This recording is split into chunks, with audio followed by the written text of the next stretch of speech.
நஹ்மதுஹு வ நுஸல்லி அலா ரசூலிஹில் கரீம். அம்மா பாத். தொழுகையை பற்றியும் உள்ளச்சத்தோடு தொழுகையை நிறைவேற்றுவதை பற்றியும் நாம் இந்த வகுப்பில் பார்த்து கொண்டிருக்கின்றோம். அல்லாஹ்வின் தூதர் ஸல்லல்லாஹு அலைஹி வஸல்லம் அவர்கள் சொல்கின்றார்கள், தொழுகை என்பது ஒரு அடியான் தன்னுடைய இறைவனோடு நிகழ்த்துகின்ற உரையாடல். நம்ம அல்லாஹ் சுப்ஹானஹு வ தஆலாவுக்கு முன்னாடி போய் முசல்லாவில் நிற்கிறோம். ஏற்கனவே சொன்னது போல் அழகான உதவி செய்து கொண்டு பள்ளிவாசலை நோக்கி நடந்து போய் இரண்டு முன்மாதிரிகளான இப்ராஹிம் அலைஹிஸ்ஸலாம் அவர்களையும் முஹம்மத் ஸல்லல்லாஹு அலைஹி வஸல்லம் அவர்களையும் நினைவு கூர்ந்து கொண்டு அல்லாஹ்வுக்கு முன்னாடி நிற்கிறோம். அல்லாஹு அக்பர் என்கின்ற தக்பீரை சொல்லிட்டு தொழுகைக்கு உள்ள என்றார். அல்லாஹு அக்பர், அல்லாஹ் தான் மிக பெரியவன், எல்லோரையும் விட அல்லாஹ் மிக பெரியவன். உலகத்தில் உள்ள பொருட்கள், பிரபஞ்சம், நம்முடைய அறிவின் அடங்குகின்ற அனைத்து விஷயங்களை விட்டும் அல்லாஹ் சுப்ஹானஹு வ தஆலா மிக பெரியவன். இதை நாம் பிரகடனம் செய்துவிட்டு தொழுகைக்கு உள்ள நுழையும். உள்ள சனா சுப்ஹானக அல்லாஹும்மன்னு ஒரு அல்லாஹை புகழ்ந்து ஒரு சனாவை ஓதுறோம். சனா அப்படின்னா புகழ்ச்சி, அல்லது அல்லாஹும்ம பாஇத் பைனி வ பைன ஹதாயாய கமா பஅத்த என்கின்ற ஒரு பிரார்த்தனையை ஓதுகின்றோம். அதற்கு பிறகு சூரத்துல் ஃபாத்திஹா. அல்லாஹ்வின் தூதர் ஸல்லல்லாஹு அலைஹி வஸல்லம் அவர்கள் சொல்றாங்க, சூரத்துல் ஃபாத்திஹா இல்லாமல் தொழுகை முழுமை பெறாது. ரொம்ப ரொம்ப முக்கியம் ஃபாத்திஹா. என்ன காரணம்? ஒரு அடியான் அல்லாஹ்கிட்ட என்ன கேட்கணும், எப்படி கேட்கணும் என்பதையெல்லாம் குர்ஆன் ஃபாத்திஹா வடிவத்தில் நமக்கு கற்றுக் கொடுக்கின்றது. குர்ஆன் தொடர்ந்து பாருங்கள், முதல்ல ஃபாத்திஹா இருக்கு. ஒரு அடியான் நன்றியை வெளிப்படுத்துகின்றான், அல்லாஹ்விடத்தில் பிச்சை கேட்கின்றான், நேர்வழியை தருமாறு. அந்த முதல் ஃபாத்திஹா, அவன் நேர்வழியை கேட்குறான். அந்த நேர்வழியைத்தான் அல்லாஹ் சுப்ஹானஹு வ தஆலா மற்ற 113 அத்தியாயங்களில் கொடுத்திருக்கின்றான். ஸோ முதல் அத்தியாயம் ஒரு கேள்வி, மிச்ச 113 அத்தியாயங்கள் அதற்கான பதில். சரியா? இப்போ ஹிதாயத்தை நம்ம கேட்குறோம், அல்லாஹ் சுப்ஹானஹு வ தஆலா ஹிதாயத்தை நமக்கு கொடுக்குறான். இப்போ இந்த நன்றியை தெரிவிப்பது, அல்லாஹ்விடத்தில் ஹிதாயத்தை கேட்பது, இந்த அத்தியாயம் ஃபாத்திஹாவை ஒரு உரையாடலாக அல்லாஹ்வோடு நாம் நிகழ்த்துகின்றோம். அல்லாஹ்வின் தூதர் ஸல்லல்லாஹு அலைஹி வஸல்லம் அவர்கள் சொல்கிறாங்க அத்தியாயம் ஃபாத்திஹாவை பற்றி. முஸ்லீமில் இந்த ஹதீஸ் பதிவாக இருக்கின்றது. ஒரு அடியான் அல்லாஹ்வுக்கு முன்னால் நின்று அல்ஹம்துலில்லாஹி ரப்பில் ஆலமீன் என்று ஓதும்போது, பிரபஞ்சங்களின் இறைவனான அல்லாஹ்வுக்கே நன்றி என்று அவன் நன்றி தெரிவிக்கின்றான். அல்ஹம்த் என்றால் புகழ் அல்ல, நன்றி என்று பொருள். சரியா? நன்றி, மனப்பூர்வம் நன்றி தெரிவிக்கிறீங்க. ஹமிதனி அபுதி என்று அல்லாஹ் பதில் கொடுக்கின்றான். நீங்கள் அல்ஹம்துலில்லாஹி ரப்பில் ஆலமீன் சொன்னால் அதை கேட்டுட்டு அல்லாஹ் சுப்ஹானஹு வ தஆலா ஹமிதனி அபுதி, என் இறைவன் என்னை புகழ்கின்றான், எனக்கு நன்றி தெரிவிக்கின்றான் என்று அல்லாஹ் சுப்ஹானஹு வ தஆலா சொல்கிறான். அர் ரஹ்மான் அர் ரஹீம், பொங்கு கருணையாளன், தொடர் கிருபையாளன் என்று நாம் சொன்னால் அல்லாஹ்வை போற்றி புகழ்கிறோம். அஸ்னா அலைஹி அபுதி என்று நான் சொல்கிறோம். என் அடியான் என்னை போற்றுகின்றான், என் புகழ் பாடுகின்றான் என்று அல்லாஹ் சுப்ஹானஹு வ தஆலா அதற்கு மறுமொழி தருகின்றான், பதில் அளிக்கின்றான். மாலிகி யௌமித்தீன், பிரதிபலன்கள் வழங்கப்படும் நாளின் அதிபதி, உரிமையாளன். நல்லது செய்தால் நல்ல பிரதிபலன், தீயது செய்தால் தீய பிரதிபலன். இப்போ எவன் என்னென்ன செஞ்சானோ அதற்கு உரிய பிரதிபலன் கொடுக்கின்ற ஒரு நாள் யௌமுத்தீன். அந்த நாளின் அதிபதி இறைவன், சொந்தக்காரன் என்று ஒரு அடியான் சொல்கிறான். மாலிகி யௌமித்தீன். அல்லாஹ் சுப்ஹானஹு வ தஆலா மஜ்ஜதனி அபுதி என்று சொல்கிறான். என் அடியான் என்னை மகத்துவப்படுத்துகின்றான். இய்யாக நஅபுது வ இய்யாக நஸ்தஈன், உனக்கே நாங்கள் அடிபணிகின்றோம், உன்னிடமே நாங்கள் யாசிக்கின்றோம். உனக்கே நாங்கள் அடிபணிகின்றோம், உன்னிடமே நாங்கள் யாசிக்கின்றோம். இதை கேட்டு அல்லாஹ் சுப்ஹானஹு வ தஆலா ஹாதா பைனி வ பைன அப்தி வலி அப்தி மா சஅல என்று சொல்றான். இது எனக்கும் என் அடியானுக்கும் இடையிலான ஒரு ஒப்பந்தம். நான் அடி பண்ணிவது எனக்கு, கேட்பதெல்லாம் அவனுக்கு. அவன் எனக்கே அடி பண்ணுகின்றான், இபாதத் எனக்கு ஆகிவிடுகின்றது. அவன் உதவி கேட்கின்றான், யாசகம் கேட்கின்றான், அவன் கேட்பது அவனுக்கு உரியது. ரெண்டுக்கும் பைன் பாதி பாதியாக இருக்கு. வலி அபுதி மா சால. எனவே அடுத்து அந்த அந்த அடியான் என்ன கேட்குறானோ அது அவனுக்கு கிடைக்கும். இஹ்தின சிராத்தல் முஸ்தகீம், நெடுவென்ற நேர் பாதையை எனக்கு வழிகாட்டு. சிராத்தல் லதீன அன்அம்த அலைஹிம் கைரில் மக்தூபி அலைஹிம் வலல்லாலீன். நீ யாருக்கு அருள் புரிந்தாயோ அவர்களுடைய பாதை, யார் மீது கோபப்பட்டாயோ, யார் வழிதவறி சென்று விட்டார்களோ அவர்களின் பாதை அல்ல. இப்போ சிராத்துல் முஸ்தகீம் நம்ம கேட்குறோம். இப்போ அல்லாஹ் சுப்ஹானஹு வ தஆலா சொல்றான், ஹாதா லிஅப்தி வலிஅப்தி மா சஅல. இது என் அடிமைக்கு உரியது, என் அடியானுக்கு உரியது. அவன் என்ன கேட்கிறானோ அது அவனுக்கு கிடைக்கும். ஸோ நாம் ஒரு வாக்கியத்தை சொல்கிறோம், அதை கேட்டு அல்லாஹ் சுப்ஹானஹு வ தஆலா அதற்கு பதில் தருகின்றான். ஒரு உரையாடல். எனவே தான் ஃபுகஹாக்கள் ஃபாத்திஹாவை நீங்கள் கடகட என்று ஓதவே கூடாது, நிறுத்தி ஓத வேண்டும். அல்ஹம்துலில்லாஹி ரப்பில் ஆலமீன் நிறுத்தணும். 2 செகண்ட், 3 செகண்ட், 4 செகண்ட். அப்புறம் ரஹ்மானிர் ரஹீம். உரையாடல். நான் பேசிட்டே இருக்கிறேன், நீங்கள் பதில் தரணும். இப்போ நீங்கள் பதில் தருவதை நான் ரிசீவ் பண்ணணும். என்ன பதில் தருவது?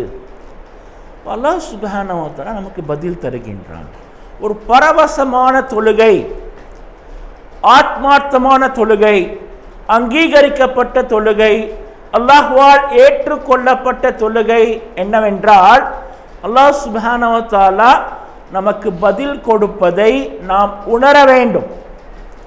அதுதான் தொழுகை. அல்லாஹ் நான் பேசுவதை அல்லாஹ் கேட்குறான், கேட்டு அதில் பதில் கொடுக்குறான்.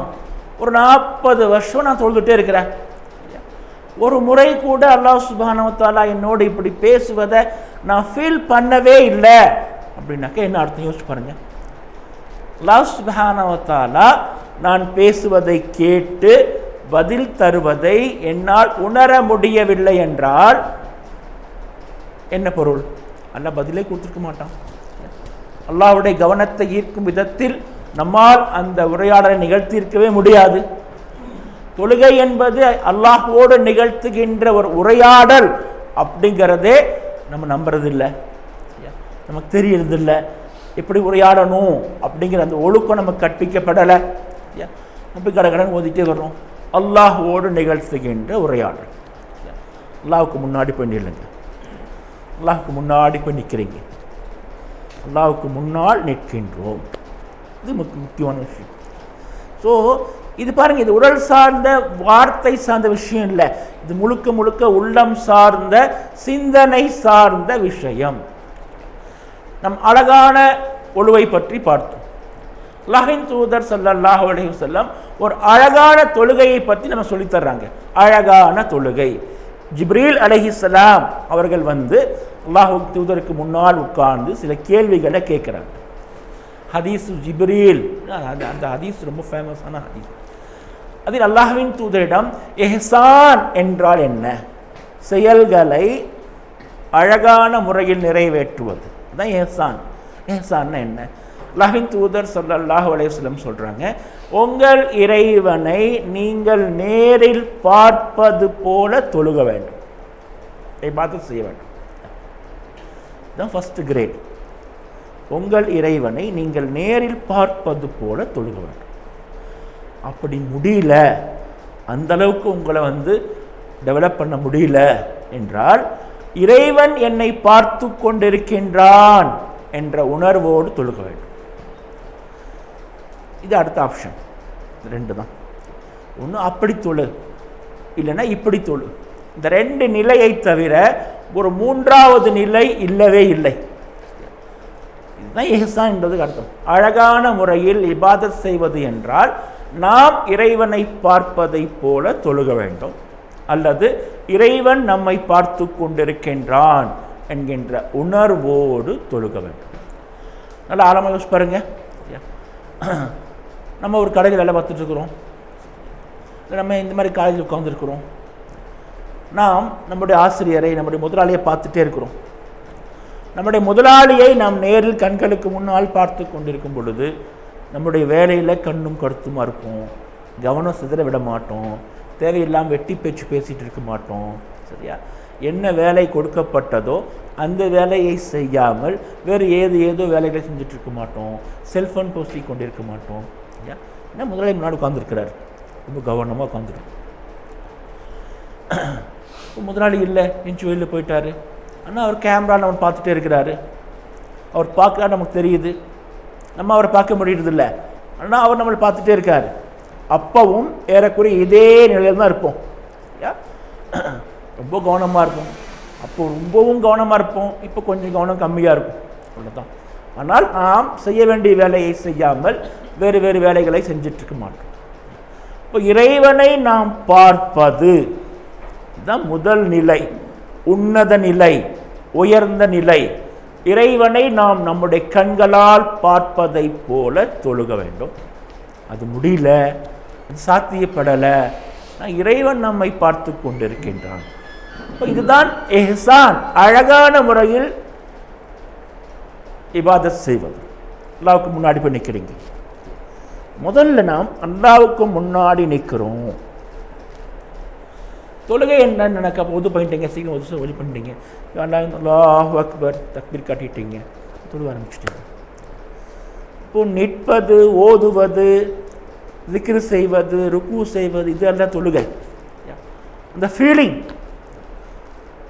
இந்த எண்ண ஓட்டம், அது நீங்கள் நம்ம ப்ராக்டிஸ் பண்ணணும். போய் அல்லாஹ்வுக்கு முன்னாடி நிற்கிறோம், இறைவனுக்கு முன்னால் நிற்கின்றோம், இந்த உணர்வை முதல்ல கொண்டு வரணும். அல்லாஹ்வுக்கு முன்னாடி நிற்கிறோம்.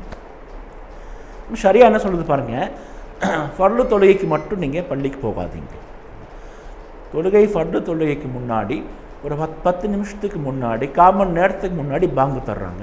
பாங்கு கொடுத்த உடனே எவ்வளோ சீக்கிரம் போக முடியுமோ அவ்வளோ சீக்கிரம் கிளம்பி பள்ளிக்கு போயிடுங்க. முன் சுன்னத் 2 ரக்காத்தாவது தொழுங்க. சரியா? இந்த அட்மாஸ்பியரை, இந்த சூழலை மனசுக்குள்ளே கொண்டு வர்றதுக்கு அல்லாஹ்வோட முன்னாடி உட்காந்துருக்குறோம், அல்லாஹ்வை பார்க்க போகிறோம், அல்லாஹ்வோட பேச போகிறோம், அல்லாஹ்வுக்கு முன்னாடி பணிவோடு பயத்தோடு நிற்க வேண்டும். உள்ளார்த்த அச்சத்தோடு தொழுகை நிறைவேற்றணும். இந்த ஃபீலிங்கை எல்லாம் மனசுக்குள்ளே கொண்டு வரதுக்கு தான் முன்கூட்டியே போகிறோம், 2 ரக்காத் சுன்னத் தொழுகிறோம், அதில் கொஞ்சம் அப்படி இப்படியானா கூட ஃபர்லு தொழுகை நம்ம ரெடி ஆகிடலாம். இப்போ தொழுகை என்பது வெறுமனே கடகட என்று மனப்பாடம் செய்து ஒப்பிக்க வேண்டிய செயல் அல்ல. அது முழுக்க முழுக்க உள்ளம் சார்ந்த, சிந்தனை சார்ந்த ஒரு நிகழ்வு. அல்லாஹ்வுக்கு முன்னாடி போய் கை கட்டி நிற்கிறோம், கை கட்டி நிற்கிறோம், அல்லாஹ்வுக்கு முன்னாடி நிற்கின்றோம். கொஞ்சம் யோசிச்சு பாருங்க, அல்லாஹ்வுக்கு முன்னாடி நீங்கள் எப்படி நிற்பீங்க? அடிமை என்கின்ற மனோநிலையில் நிற்கணும். அப்படி திமிரா, எகத்தாளமா, கர்வமா, இருமாப்போடு, மமதையோடு நிற்க மாட்டோம். அடிமை, அடிமை. இந்த அடிமைங்கிற உணர்வு ரொம்ப முக்கியம். இந்த உணர்வை வெளிப்படுத்தும் விதமாகத்தான் தொழுகையின் செயல்பாடுகள் எல்லாம் அமைக்கப்பட்டிருக்கின்றன. யோசிச்சு பாருங்க, தொழுகையில் என்னென்ன பொசிஷன் எல்லாம் இருக்கு. முதல்ல போய் கைகட்டி நிற்கின்றோம், இது ஒரு அடிமையின் நிலை. பணிவோடு நிற்கும் நிலை, பவ்யத்தோடு வெளிப்படுத்தும் நிலை. நீங்கள் யார் மனத்தை கைகட்டிப்பீங்களா? நிற்க மாட்டீங்க. யாரை பார்த்து பயப்படுறீங்களோ, யாருக்கு நீங்கள் பயங்கரமாக மரியாதை கொடுக்குறீங்களோ அவங்க தான் கைகட்டி நிற்பீங்க. நம்ம அல்லாஹ்வுக்கு முன்னால் கைகட்டி நிற்கிறோம், பேசாமல் நிற்கிறோம். என்னை பார்த்தா போதும், வாய் திறந்து பேசவே மாட்டான் அப்படின்னு சொல்கிறோம். நான் அவ்வளோ மரியாதை, அவ்வளோ மதிப்பு, பேசாமல் நிற்கின்றோம். அடுத்து பாருங்கள், குனிகிறோம். இப்போ குனிவது ஒரு அவமானத்துக்குரிய ஒரு செயல். தலை குனிய மாட்டோம்னு சொல்கிறோம். இப்போ குனிவது அவமானத்திற்கு உரிய சொல். என்னை பார்த்தா அவன் தலை குனிஞ்சு போயிட்டான், என்னை தலை குனி வச்சுட்டான், என்னை அசிங்கப்படுத்திட்டான். இப்போ தலை குனிய வச்சுட்டான் அப்படிங்கிறது அசிங்கப்படுத்துகின்ற ஒரு வேலை. அது யாருக்கும் தயாராக மாட்டாங்க. ஆனால் அல்லாஹ்வுக்கு முன்னாடி தலை குனிஞ்சு நிற்கிறோம். அதை விட கொடுமை, காலில் விழுவது, சரியா? நெடுஞ்சான் கிடையாக நெற்றி தரையில் படுற வரைக்கும் எம்பை காலை விழுந்துடும், தரையில் விழுந்துடுறோம். ஸோ ஒரு கேவலமான மனிதன் தான் அடுத்தவனுடைய முன்னாடி போய் காலில் விழுவான். மோசமான இழிவு, தாங்க முடியாத அவமானம். இப்போ இறைவனுக்கு முன்னால் ஒரு அடிமை என்கின்ற நிலையை உணர்த்துவதற்காகத்தான் தொழுகையில் ஒரு அடிமைத்தனத்தை வெளிப்படுத்துகின்ற எல்லா பொசிஷன்களும் கோர்க்கப்பட்டிருக்கின்றன. பேசாமல் நிற்கிறது, கை கட்டி கொண்டு நிற்கிறது, குனிந்து நிற்பது, சரியா? அமைதியாக உட்கார்ந்திருப்பது, தரையில் கொண்டு போய் தலையை வைக்கிறது, தலை குனிவது, சிரம் பணிவது, குனிந்து நிற்பது, பணிந்து நிற்பது, பயப்படுவது, அச்சத்தோடு இருப்பது. இதெல்லாம் எப்படி வரும் யோசிச்சு பாருங்க. பயம்னா என்ன? உங்கள் உடம்புல ஏற்படுறதா?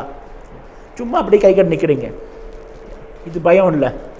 நான் ஆக்ட் பண்ணுறான்னு தெரியும், நம்ம பயப்படலாம் பண்ணவே இல்லை, சும்மா அப்படி ஷோ காட்டுறான். பயம்னாக்க என்ன? தன்னால் குனிவீங்க. உங்களை ஐம்புலன்களும் அடங்கி ஒடுங்கி கவனம் ஃபுல்லாக அவன் கேட்கறதுலையே இருக்கும். இதுதான் பயம். ஐம்புலன்கள் என்ன? செவி, காது, மூக்கு, வாய், ஸ்பரிசம் எல்லாமே அடங்கி அவன் என்ன சொல்கிறான் அப்படின்னு கேட்கலையே இருப்பீங்க. கண் சிமிட்ட மாட்டீங்க, இல்லையா? இப்படி பார்த்துட்டே நிற்பீங்க. இது பயம். புலன்களை எல்லாம் ஒடுக்கி அல்லாஹ்வுக்கு முன்னால் பணிந்து நிற்பது. இது மனசால தான் முடியும், வார்த்தைகளால் முடியாது. மனசு வேணும். அல்லாஹ்வுக்கு முன்னாடி நிற்கிறோம் அப்படிங்கிற ஃபீலிங்கை மனசுக்குள்ளே கொண்டு வரணும். மனசார போய் நிற்கணும், அல்லாஹ்வுக்கு முன்னாடி நிற்கணும். எங்களுடைய ஒரு உஸ்தாத் இருந்தாங்க உம்ராபாத்தில், அப்துல் கரீம் பனாரசி. ரொம்ப அற்புதமான ஒரு உஸ்தாத் அவர். அவங்க தான் எங்களுக்கு தொழுகைன்னா என்னென்னு கற்றுக் கொடுத்தாங்க. தொழுகைன்னா என்ன? அல்லாஹ்வுக்கு முன்னாடி போய் நிற்கிறீங்க. நீங்கள் ஏன் சூரத்துல் ஃபாத்திஹா ஓதிட்டே இருக்கிறீங்க, அப்புறம் வேறு ஏதாவது ஒரு வசனம் ஓதிட்டு ஒரு அத்தியாயம் ஓதுறீங்க, உடனே ருக்கு போயிடுறீங்க, இடைவிடாமல் ஒதுக்கிட்டே இருக்கிறீங்க, ஏன் இப்போ ஒதுக்கிட்டே இருக்கிற என்று அவர் என்கிட்ட கேட்குறாரு. எங்கள் உஸ்தாத், அல்லாஹ்வுக்கு முன்னாடி நிற்கிறேன், பேசாமல் நில்லு. இறைவனுக்கு முன்னால் ஒன்றும் ஓதாமல் பேசாமல் நின்று கொண்டிரு. சூரத்துல் ஃபாத்திஹா ஓதிட்டீங்க, கொஞ்சம் அமைதியாக நில்லுங்க, பேசாமல் இல்லைங்க. அல்லாஹ்வுக்கு முன்னாடி நிற்கிறோம், கை கட்டி வாய்ப்பொத்தி மெதுவாக, பேச்சில்லாமல், பேச்சு மூச்சு இல்லாமல், ஸ்தம்பித்து போய். இப்போ நீங்கள் பேசக்கூடாது, உங்கள் மூளையும் பிளாங்காக இருக்கணும், எதுவும் யோசிக்கக்கூடாது. அல்லாஹ்வுக்கு முன்னாடி பேசாமல் நிற்கிறேன்னு சொல்லிட்டு எதையாவது யோசிக்கக்கூடாது. எதையும் யோசிக்காமல் நிற்க வேண்டும். அல்லாஹ்வுக்கு முன்னாடி நிற்கிறோம், அல்லாஹ்வுடைய உயர்ந்த பெருமை, அல்லாஹ்வை பற்றி யோசிச்சுக்கிட்டு, சரியா? ஸோ இறைவனுக்கு முன்னால் பேசாமல் நிற்பது, இதெல்லாம் பாருங்க மனம் சார்ந்த விஷயங்கள். ஸோ மனம், உள்ளம், அறிவு. இப்போ தொழுகை என்பது உள்ளத்திற்கான அறிவிற்கான ஒரு வழிபாடு. இந்த உம்மத் இந்த வழிபாட்டை உடலுக்கான வழிபாடாக மாற்றிவிட்டது. இது மோசமான விஷயம், உடலுக்கான வழிபாடாக மாற்றிவிட்டது. இதுதான் தொழுகை நம்மை எங்கேயோ கொண்டு போகுது. தொழுகை நம்மை வானவர்கள் வரைக்கும் கொண்டு போகுது, வானவர்களுடைய சஃப்ல கொண்டு போய் நிற்கின்றது. ரொம்ப பெரிய விஷயம்.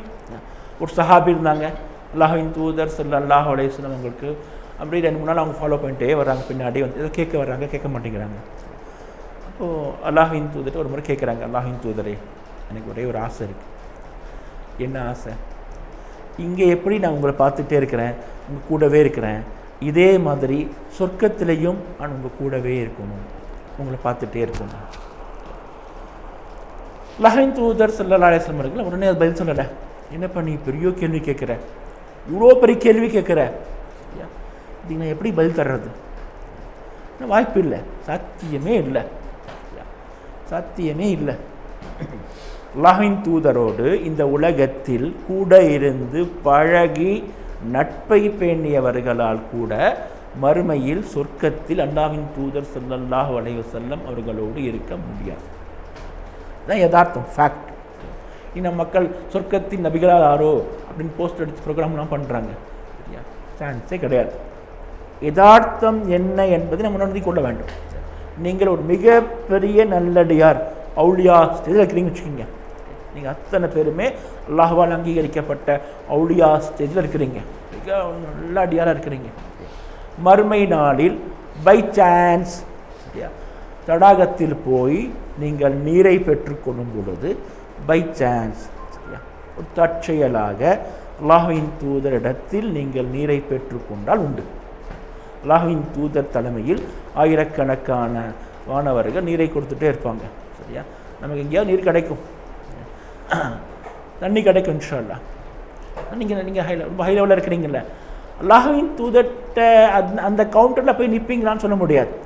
ஒருவேளை அந்த கவுண்டரில் போய் நின்று அல்லாஹ்வின் தூதரிடத்தில் நீங்கள் தண்ணீரை பெற்றுக்கொண்டால் அப்போ நீங்கள் அல்லாஹ்வின் தூதரை பார்க்கலாம்.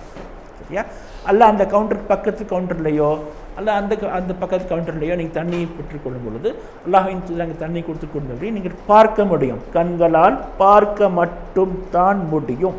அதான் யதார்த்தம், அவ்வளோதான். அதுக்கு நீங்கள் சொர்க்கம் போயிட்டீங்க, பார்க்கவே முடியாது. அல்லாஹ்வின் தூதர் ஸல்லல்லாஹு அலைஹி வஸல்லம் சொல்கிறாங்க, வானத்தில் சொர்க்கலோகத்தில் ஒரு படித்தரத்துக்கும் இன்னொரு படித்தரத்துக்கும் இடையில் பயங்கர வித்தியாசம் இருக்கும். எந்தளவுக்கு வித்தியாசம் இருக்கும்? அல்லாஹ்வின் தூதர் ஸல்லல்லாஹு அலைஹி வஸல்லம் தங்களுடைய பார்வையை மேலே உயர்த்தி அண்ணாந்து பார்க்குறாங்க. சரியா, அண்ணாந்து இப்படி பார்க்குறாங்க. அவருடைய தலையெல்லாம் நேரு பின்னால் போயிடுது. நில வானுக்கு நேராக அவருடைய கண்கள் போகின்றன. அவருடைய அண்ணாந்து பார்க்குறாங்க. ரொம்ப தூரத்தில் ஒரு நட்சத்திரம் தெரியுது. அந்த நட்சத்திரத்தை அல்லாஹ்வின் தூதர் காட்டுறாங்க. அண்ணாந்து பார்க்கும்போது அங்கே தெரியுது ஒரு நட்சத்திரம், அவ்வளோ தூரம் இருக்கும். இந்த ஸ்டேஜுக்கும் அந்த ஸ்டேஜுக்கும் அதுக்கு அடுத்த ஸ்டேஜ் அது வேறு எங்கேயோ இருக்கும். நாம் சொர்க்கத்தில் போனாலும் ஏதாவது ஒரு கீழ்த்தரத்தில் இருப்போம். அல்லாஹ்வின் தூதர் ஸல்லல்லாஹு அலைஹி வஸல்லம் வேறு எங்கேயோ இருப்பாங்க. நீங்கள் நம்ம இருக்கக்கூடிய சொர்க்கத்து ஒரு பூமி மாதிரி ஒரு பிளானட் தான் சொர்க்கம்.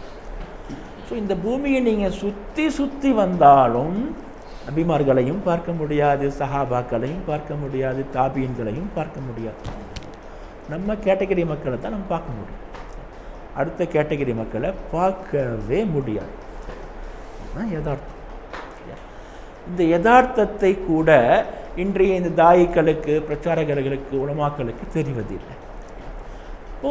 அல்லாஹ்வின் தூதரின் தோழர்கள் இந்த யதார்த்தத்தை தெளிவாக விளங்கியிருந்தாங்க. நம்மளால் முடியாது, போகவே முடியாது. இப்போ அல்லாஹ்வின் தூதர்கிட்ட கேட்குறாங்க, அல்லாஹ்வின் தூதரை ஏதாவது செய்யுங்க, நான் அங்கே வரணும். இப்போ அல்லாஹ்வின் தூதர் ஸல்லல்லாஹு அலைஹி வஸல்லம் சொல்கிறாங்க, அப்படி என்றால் நீங்கள் 2 காரியம் பண்ணணும். 2 காரியம் பண்ணி நீங்கள் எனக்கு ஹெல்ப் பண்ணுங்கள். சரியா, இந்த 2 காரியம் பண்ணிட்டீங்கனாக்கா நான் அல்லாஹ்ட்ட கேட்பேன், யாரா இவரையும் என்னோட அனுப்பி வச்சுரு. இப்போ அல்லா தாலா உங்களை பார்ப்பான், உங்கள்கிட்ட அதுக்கான தகுதி இருக்கா. இப்போ தகுதி இருந்துச்சுனாக்கா அல்லா அனுப்பி வச்சுருவோம். இப்போ தகுதியை நீங்கள் வளர்த்து கொள்ளுங்கள். என்ன தகுதி? 2 காரியம்.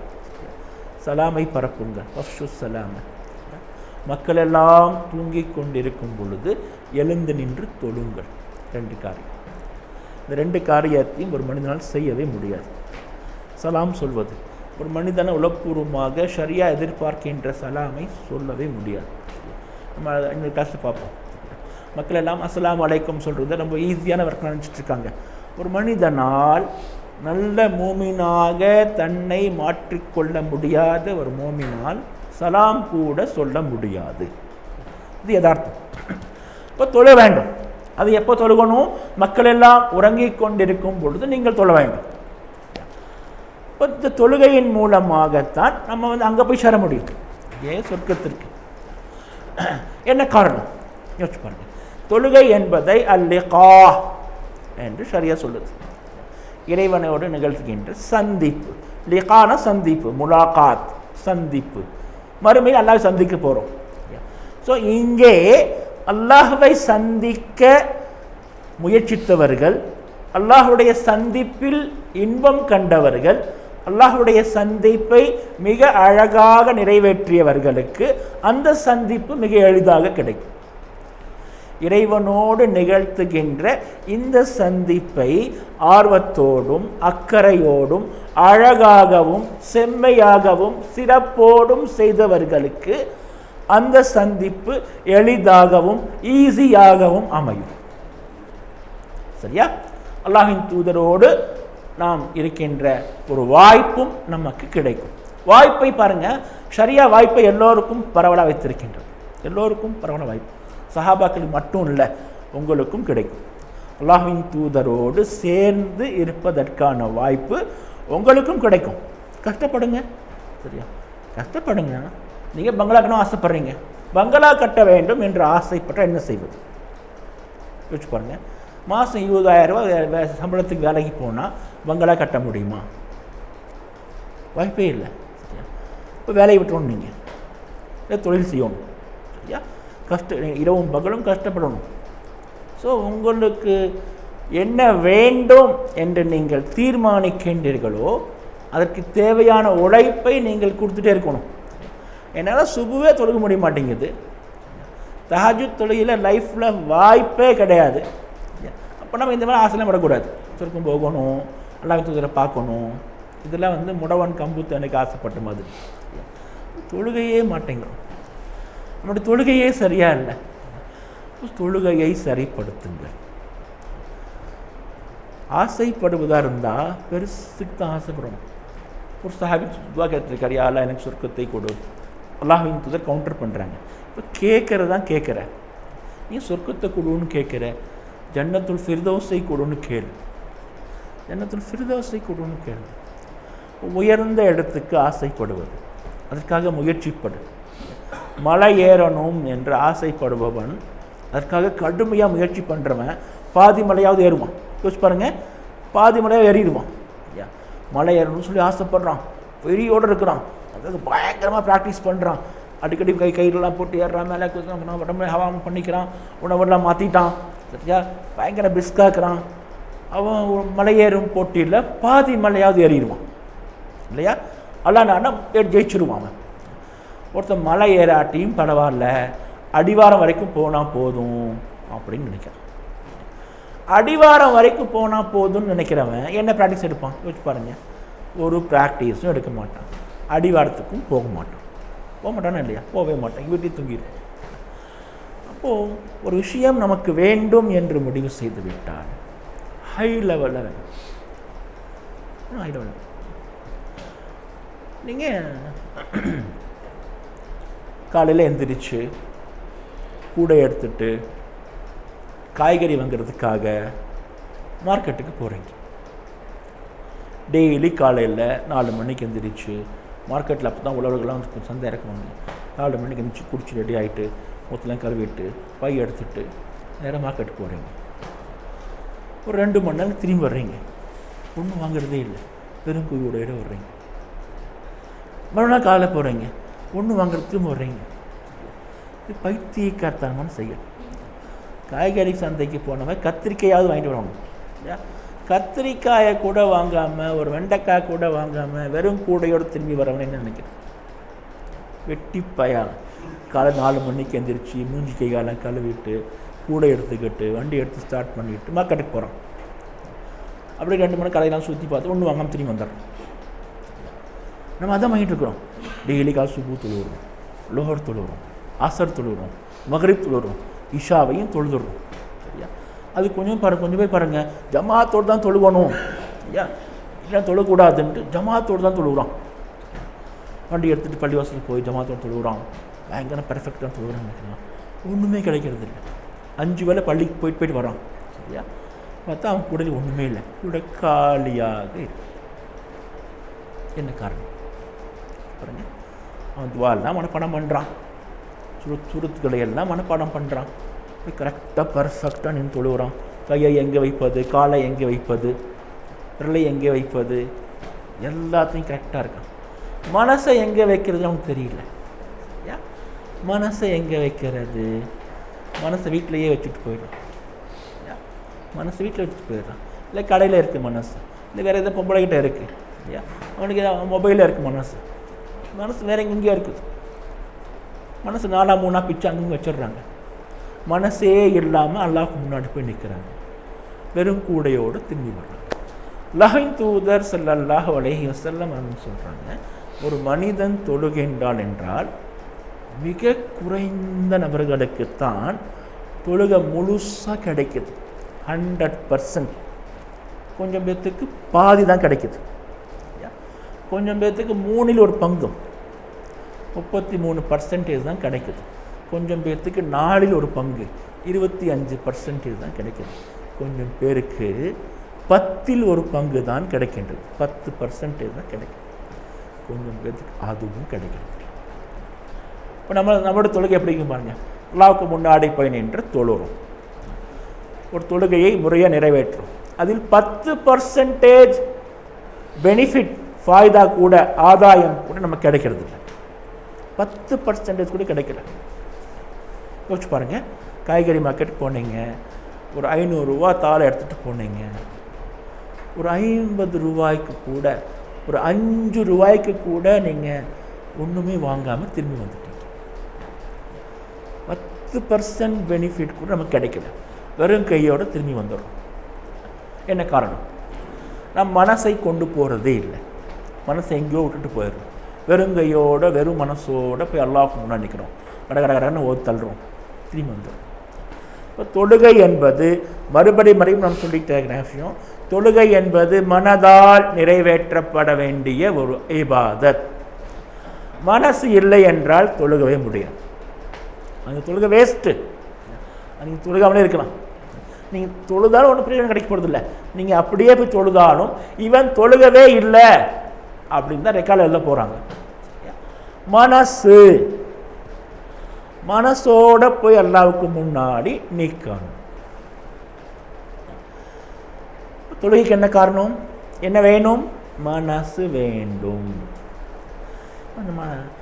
நமக்கு நெருங்கிய நண்பனாக்கூடிய ஷைத்தான் என்ன பண்ணுறான், இவன் தொழுகைக்கு போய் நின்னா பரவாயில்ல, தொழுகட்டும்.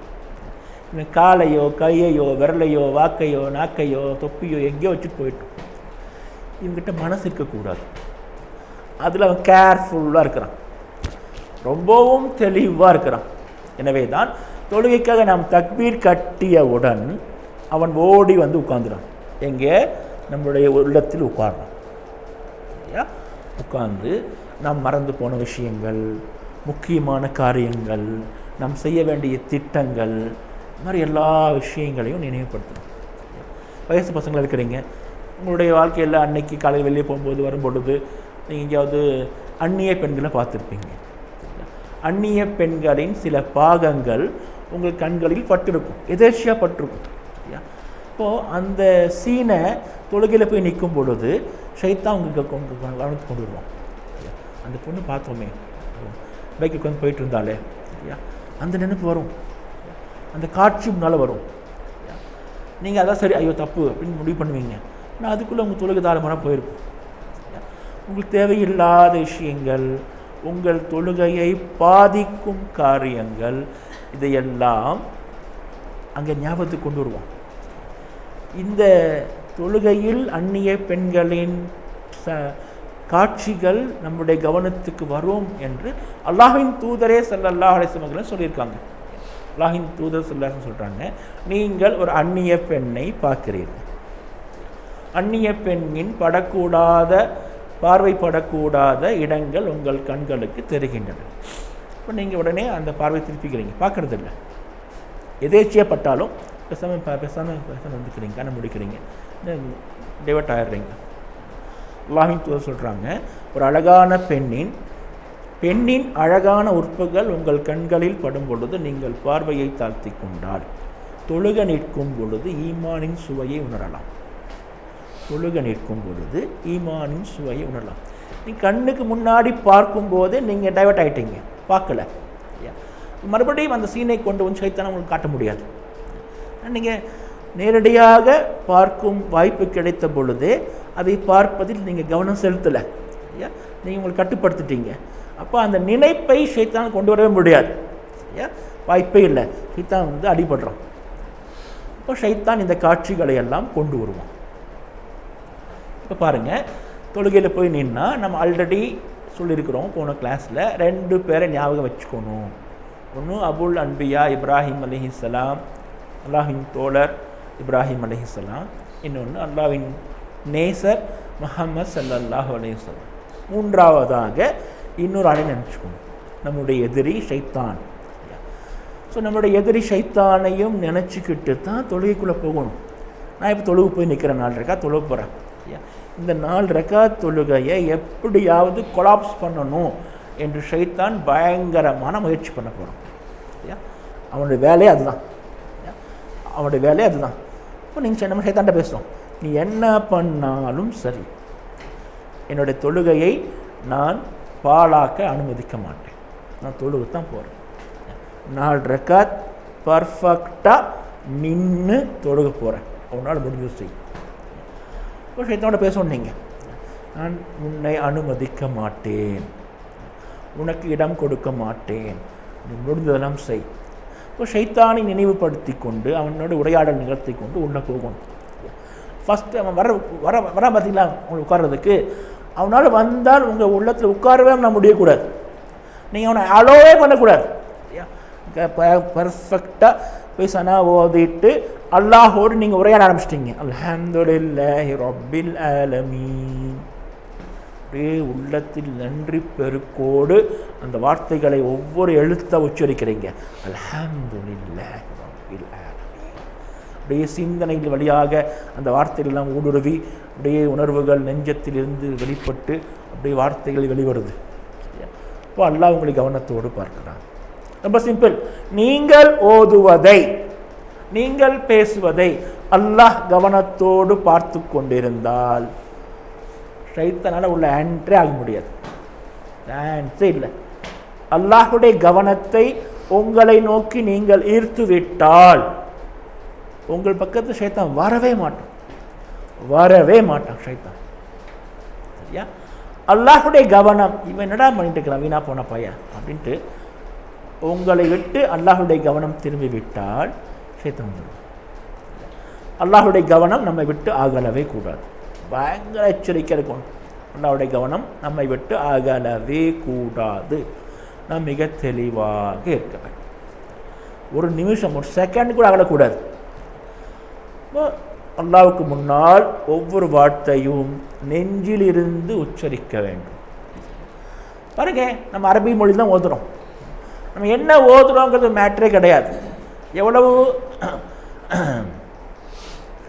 உணர்ச்சி பூர்வமாக உயிரோட்டத்தோடு ஓதுறோம். நம்ம அல்ஃபாத்தியா ஓதுறோம், நமக்கு ஒரு 10 சூறாக்கள் தெரிஞ்சிருக்கும். அந்த 10 சூறாக்களுக்கு அர்த்தம் என்னன்னு நமக்கு தெரிஞ்சிருக்கும்.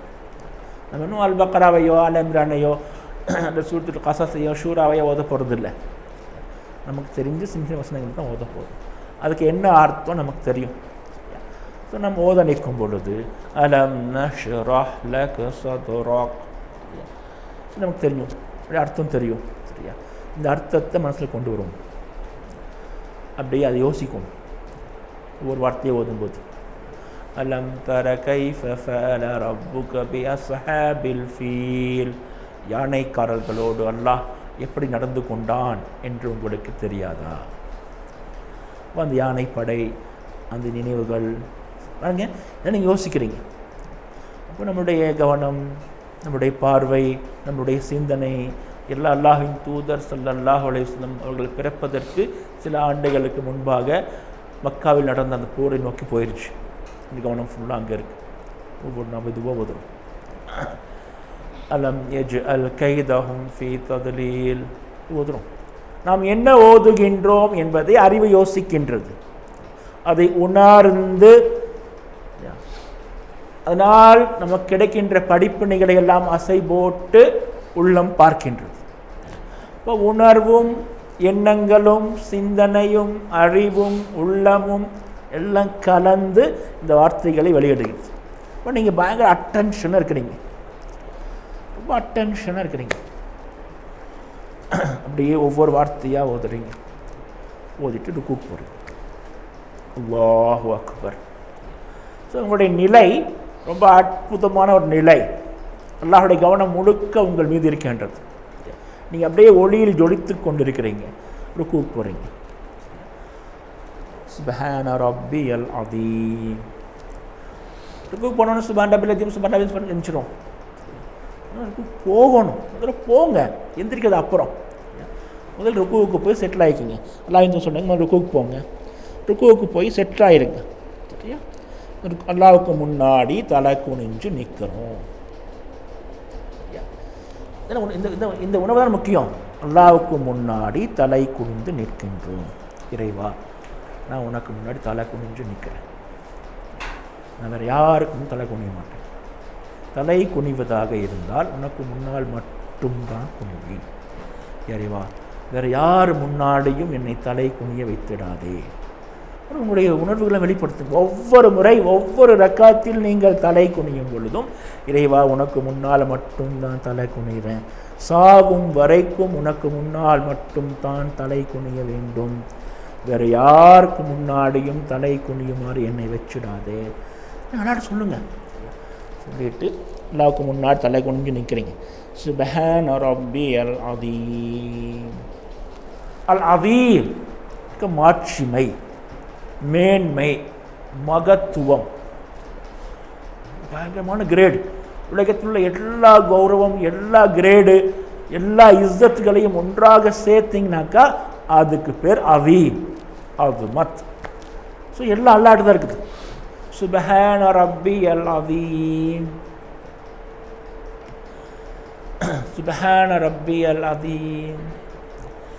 4 அம்சம் பண்ணுங்க. சுப்ஹான் ரப் ரப்பிய அல் அதீம், மிகவும் தூய்மையன், தூயவன், மிகவும் தூய்மையானன். ரப்பிய என்னுடைய இறைவன், மாட்சிமை மிக்க, மேன்மைக்கு உரிய, மேன்மைக்கு உரிய என்னுடைய இறைவன் மிகவும் தூயவன். ஸோ 4 அம்சங்கள். இந்த 4ஐயும் மனசு அடைக்கணும். மாட்சிமை மிக்க, மகத்துவம் மிக்க. மகத்துவம்னா என்ன? எல்லா இஸ்ஸத்துகள், கண்ணியம், கௌரவம், மதிப்பு, மரியாதை எல்லாம் ஒன்று திரண்ட ஒரு அம்சம். அது என்னுடைய ரப்புக்கு, என்னுடைய ரப்பு. இந்த கனெக்ஷன் ரொம்ப முக்கியம்.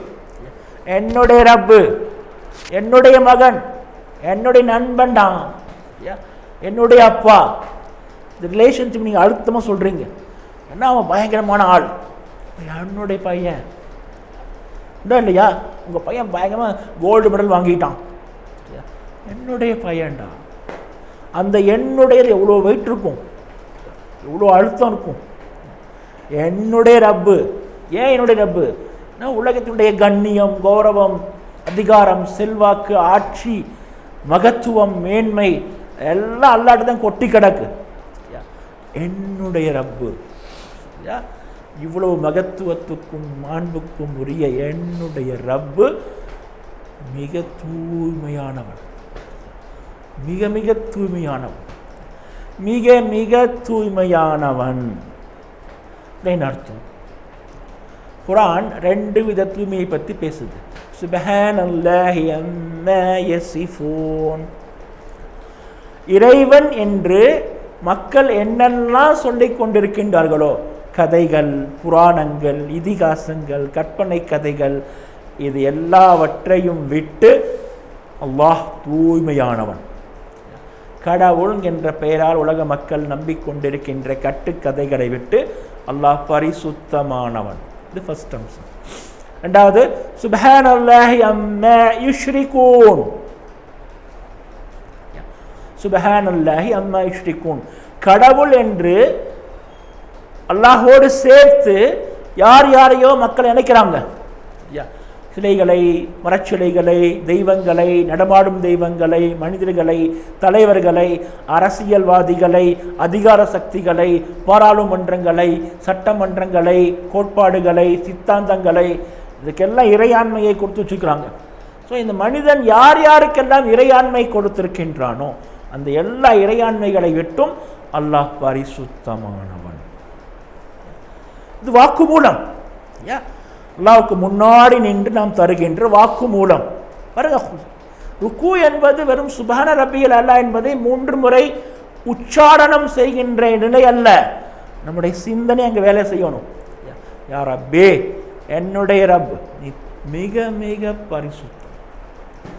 உன்னுடைய பரிசுத்தம் எப்படி இருக்கும் தெரியுமா? எல்லா அழுக்குகளை விட்டும் தூய்மையாக இருக்கும். 2 அழுக்கு, அம்மா யசிஃபூன், அம்மா யுஷ்ரிகூன். இந்த 2 அழுக்குகளை விட்டு பரிசுத்தமாக நீ இருக்கின்றாய். உன் தூய்மை எப்படி இருக்கின்றது? அல்லாஹ்வுடைய தூய்மை எப்படி இருக்கின்றது? யோசிச்சு பாருங்க, வலில்லாஹில் அஸ்மாஉல் ஹுஸ்னா என்று குர்ஆன் சொல்கின்றது. அவனுக்கென்று அழகிய பல பண்புகள் இருக்கின்றன. அவளுக்கு எதுவுமே இல்லை, வேற என்ன இருக்குது? அழகிய பண்புகள். என்னென்ன பண்புகள்? அர் ரஹ்மான், அர் ரஹீம், அல் மலிகுல் குத்தூஸ், சலாம், அல் முஃமின், அல் முஹைமின், அல் பர், அல் தவ்வாப், அல் வஹாப், அல் வதூத், அல் கஃபார், அல் காஃபிர். ஏராளமான பண்புகள், அவ்வளவு இலக்கணங்கள். சுப்ஹான ரப்பியல் ஆலா என்ற ஒரு அடியான் சொல்லும் பொழுது இத்தனை விஷயங்களையும் மனசில் ஓட விட்டு தான் சொல்கிறான். இப்போ இத்தனை விஷயங்களையும் நீங்கள் மனசுக்குள்ளே ஓட விட்டு ஒவ்வொன்றா யோசித்து பார்த்து அந்த வார்த்தையை நீங்கள் சொல்லும் பொழுது அதனுடைய ஒவ்வொரு எழுத்தும் பயங்கர வெயிட்டாக இருக்கும். சுப்ஹான ரப்பியல் ஆலா, சுப்ஹான ரப்பியல் அதீம். வெறுமனே சுப்ஹானல்லாஹ் திக்ர் பண்ண உட்காருங்க. திக்ர் பண்ணும் பொழுதும் இது எல்லாத்தையும் யோசிக்கணும். சுப்ஹானல்லாஹ், சுப்ஹானல்லாஹ், சுப்ஹானல்லாஹ். இது பயங்கரமான வெயிட், அணுகுண்டு மாதிரி. இது ஓங்கி போட்டீங்கன்னாக்க வெடி சிதறி ஊரே நாசப்படுத்து. அவ்வளோ பவர். எனவே தான் ஒரு அடியான் சுப்ஹானல்லாஹ் என்று சொல்லும் பொழுது அல்லாஹ்வுக்கு ரொம்ப சந்தோஷம், ரொம்ப சந்தோஷம், கட்டுக்கடங்காத சந்தோஷம் அல்லாஹ் சுப்ஹானஹு வ தஆலாவுக்கு. என்னடா இவன் எல்லாத்தையும் உணர்ந்து தான் முக்கியம், எல்லாத்தையும் உணர்ந்து என்னை போற்றுகின்றான். எல்லாம் இவனுக்கு தெரிஞ்சு போச்சு, நம்புறான், அதை அக்செப்ட் பண்றான், அதை தன்னுடைய வாழ்க்கையில் பின்பற்ற தயாராயிட்டான். அதே வெளிப்படையாக ஓப்பனாக சொல்றான். அந்த அடியான் அல்லாஹ்வுக்கு பிரியமான அடியானாக ஆகிவிடுகின்றான். அல்லாஹ்வின் தூதர் ஸல்லல்லாஹு அலைஹி வஸல்லம் சொல்றாங்க, ரெண்டு சொற்கள் இருக்கின்றன, ரெண்டு வாக்கியங்கள், சொற்றொடர்கள். அதை சொல்வதற்கு மிக மிக எளியவை. அவங்களுக்கு தான் எளியவை, நமக்கு இல்லை. சொற்கள் மிக மிக எளியவை, ஆனால் மறுமை நாள் தராசில் மிக மிக கனமானவை. அதை சொல்லிட்டே இருங்க. சுப்ஹானல்லாஹி வ பிஹம்திஹி, சுப்ஹானல்லாஹில் அதீம், சுப்ஹானல்லாஹி வ பிஹம்திஹி, சுப்ஹானல்லாஹில் அதீம். இதைத்தான் நம்ம ருக்கூலையும் சொல்கிறோம், சஜ்தாவிலையும் சொல்கிறோம். இந்த உலகத்தில் இருக்கின்ற அனைத்து பொருட்களும் இந்த தஸ்பீஹை செய்து கொண்டே இருக்கின்றன. இதுதான் தஸ்பீஹ். சுப்ஹானல்லாஹ் என்று சொல்ல, ஒரு சுப்ஹானல்லாஹ் சொல்கிறதுக்கு நீங்கள் இதையெல்லாம் யோசிச்சு மெதுவாக நிதானமாக சுப்ஹானல்லாஹ் என்று சொல்வதற்கு உங்களுக்கு ஒரு 10 செகண்டாவது வேணும். நீங்கள் உட்காந்து திக்ர் பண்ணுற கொஞ்சம் மனசு சொல்ல முடியாது, அது திக்ரே அல்ல. சுப்ஹானல்லாஹ், சுப்ஹானல்லாஹ், சுப்ஹானல்லாஹ், சுப்ஹானல்லாஹ், சுப்ஹானல்லாஹ். மெதுவாக நீங்கள் எல்லாத்தையும் உங்களுடைய மனக்கண்களுக்குள் ஓட விட வேண்டும், ஒவ்வொரு முறையும் சொல்லும் பொழுதும். சரியா? இதுதான் உங்களுடைய ஈமான் அதிகப்படுத்தும். ஒவ்வொரு முறையும் இதெல்லாம் யோசிச்சு யோசிச்சு நீங்கள் சொல்ல சொல்ல சொல்ல சொல்ல உங்கள் உள்ளம் அதை நம்ப ஆரம்பிக்கும். இதுதான் சைக்காலஜி. யோசிச்சு பாருங்க. ஹஸ்பி அல்லாஹ் லா இலாஹ இல்லா ஹுவ அலைஹி தவக்கல்து வஹுவ ரப்புல் அர்ஷில் அதீம். இது ஒரு வசனம். அல்லாஹ்வின் தூதர் காலையிலும் மாலையிலும் 7 முறை 8 முறை 100 முறை சொல்லுங்கன்னு சொல்கிறாங்க. நம்ம இதை சொல்கிறோம். சொல்லிக்கிட்டே இருக்கும் பொழுது, திரும்ப திரும்ப சொல்லும் பொழுது நம்முடைய மனசு இதை நம்ப ஆரம்பிக்கும். மனசு எதை நம்ப ஆரம்பிக்கின்றதோ சிந்தனை அதை பயங்கரமாக பிடித்து கொள்ளும். அல்லாஹு அக்பர் அப்படி உணர்ச்சி கொப்புளிக்க நீங்கள் தக்பீர் சொல்லி தொழுக பழகிட்டீங்க. நாளைக்கு ஏதாவது ஒரு இக்கட்டான நிலையில் மாட்டிக்கிறீங்க. ஒரு அதிகாரிக்கு முன்னாடி, ஒரு ஆஃபீஸருக்கு முன்னாடி, இல்லை வேறு எங்கேயோ இடத்துல நீங்கள் தலை குனிய வேண்டிய நிலை வருது. சரியா? சரி, ஓகே, வேறு வழி இல்லை, இப்படி பணிஞ்சு போகிறது தான் நீங்கள் முடிவு பண்ணுறீங்க. ஆனால் உங்கள் நஃப்ஸும் உங்கள் உள்ளமும் உங்கள் சிந்தனையும் பணியவே பண்ணியாது. ஒரு பெரிய போராட்டமாகிடும். குனியவே முடியாது. சரியா? நீங்கள் நினைச்சாலுமே முடியாது. அப்படி நிமிர்ந்து நிற்கும். நீங்கள் ஒவ்வொரு முறை தொழுகும் பொழுதும் அல்லாஹு அக்பர் அப்படி உணர்ச்சி கொப்பளிக்க சொல்லி பழகிருக்கிறீங்க. ஒவ்வொரு முறை ருக்குக்கு போகும் பொழுதும் யா அல்லாஹ் சாவும் வரைக்கும் உனக்கு முன்னால் மட்டும் தான் நான் குனிய வேண்டும் அப்படிங்கிற மனநிலையில குனிஞ்சிருக்கிறீங்க. சான்ஸே இல்லை. வாழ்க்கையில் எந்த இடத்திலும் உங்களால் குனியவே முடியாது, குனிய முடியாது. அப்படி குனிவதற்கான ஒரு வாய்ப்பு வந்தாலும் அல்லாஹ் அனுமதிக்க மாட்டோம். அல்லாஹ் உங்களுக்கு காப்பாற்றுறோம். இன்றைக்கி நிலைமை அப்படி இல்லைங்க. சரியா? நம்ம எல்லாத்துக்கு முன்னாடியும் குனிகிறோம், கண்டவனுக்கு முன்னாடிலாம் குனிகிறோம். சரியா?